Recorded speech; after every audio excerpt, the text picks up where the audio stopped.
হ্যাঁ, কিছু চ্যানেলে শুধু আজকে কেন, কদিন আগে এরকম একটা অফার বিলি করা হয়েছে।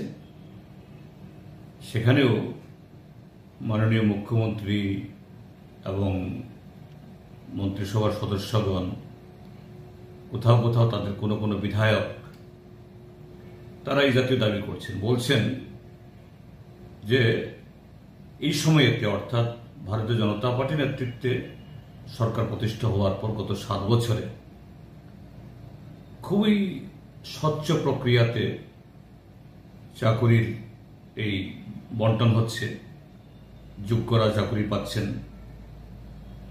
আর তাদের সরকার আসার আগে নাকি পার্টি বেস থেকে এই চাকরি অফার বিলি করা হতো, এমনকি মন্ত্রীদের বাড়িতে, এমএলএদের বাড়িতে, সেখান থেকেও বেকারদের ডেকে হাতে অফার তুলে দেওয়া হতো। আমি খুব বিনয়ের সাথে রাজ্যের মাননীয় মুখ্যমন্ত্রীকে জিজ্ঞেস করতে চাই,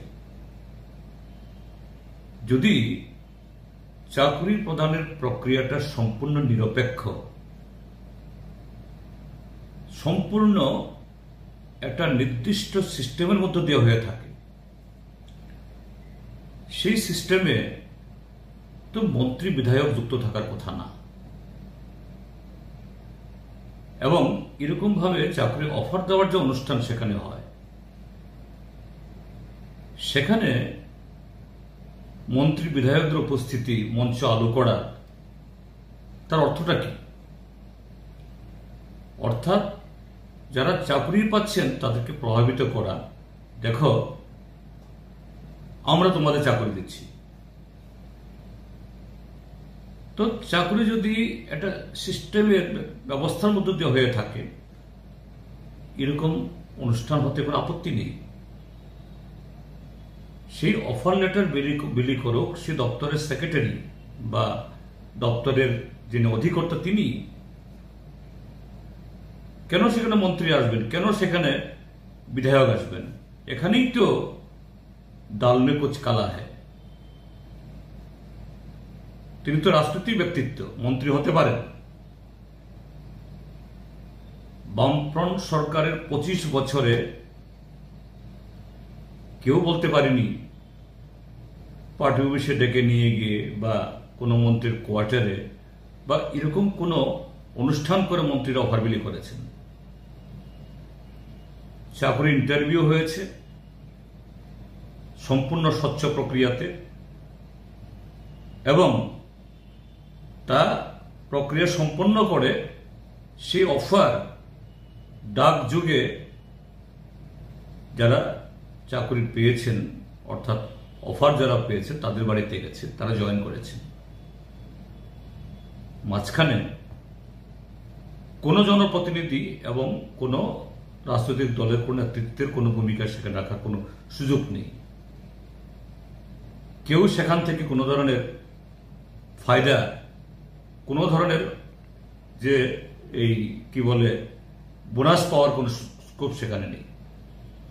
কিন্তু আজকে কি হচ্ছে, এই ট্রান্সপারেন্সির নামে ওই পশ্চিমবাংলার নদিয়া জেলা, কোনো একটা জেলা থেকে একসাথে এর আগে যে জেআরবিটি চাকরি হয়েছে, আসামের ডুবরি জেলা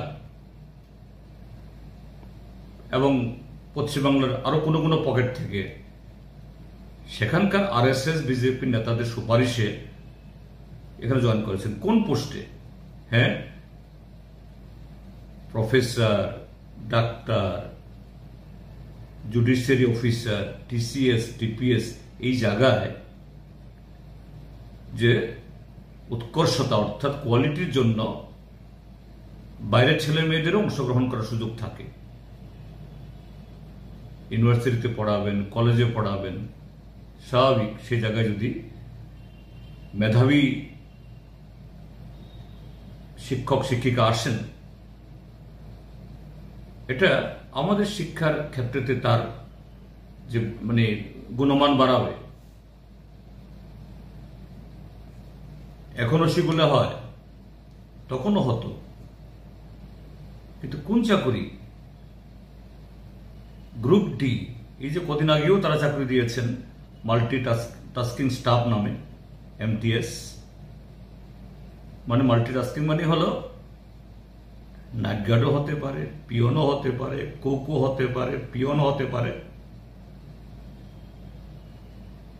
আমাদের রাজ্যের ছেলেমেয়েরা যারা পেয়েছেন তারা হলেন MSc পাস, এগ্রি MSc, BSc পাস, LLB পাস, MA, এমনকি PhD করা ছেলে মেয়ে পোস্ট কি মাল্টিটাস্কিং স্টাফ মানে গ্রুপ ডি। আর সেই জায়গায় পশ্চিমবাংলা, আসাম থেকে যারা এসছে 8, 9, 10 পাস। ত্রিপুরাজ্যের মধ্যে এই মেধা পরীক্ষাতে তাদের যোগ্যতা অর্জন করার জন্য এত উচ্চশিক্ষিত মানে ছেলে মেয়ে প্রয়োজন হলো, কিন্তু পশ্চিমবাংলা থেকে ক্লাস 8 পাস, 9 পাস তারা পেয়ে গেল। এটা স্বচ্ছতা? কাকে তারা এই ঢোকা দিচ্ছেন? আর এরকম অফার মেলা করে, এটা তো আরেক ধরনের মানে দুর্নীতি। তো সেরকম যদি এই মেলা করেন, তো এই মেলাতে যারা আজকে চাকরি পাচ্ছেন ত্রিপুরা রাজ্যের তো দিয়েছেন বিধানসভাতে বিভিন্ন দপ্তরে, এমনি আমরা এই ম্যান পাওয়ার ডিপার্টমেন্টকে তার কাছে উত্তর চাইলে বলে উত্তর সংগ্রহাধীন, এরা উত্তর দেয় না। কিন্তু আমাদের MLA-রা খুব বুদ্ধি করে একটা দপ্তর করে শূন্য পদ কত চেয়েছে, এটা যোগ করে দেখা গেল 51,000-এর বেশি শূন্য পদ বেরিয়েছে। তারপরও 18-19টা ডিপার্টমেন্টের কোনো তথ্য আসেনি। সে 18-19 দপ্তর থেকে যে তথ্য আসে, এটা কোথায় গিয়ে দাঁড়াবে এটা অনুমান করতে, একটু অনুমান করলেই যে আতঙ্ক ধরে যায় যে কত হাজার পোস্ট ভ্যাকান্সি। একটা দপ্তর তার মানে মঞ্জুরকৃত যে টোটাল পদ তার অর্ধেকের বেশি খালি। তো সেগুলো তো পূরণ হচ্ছে না।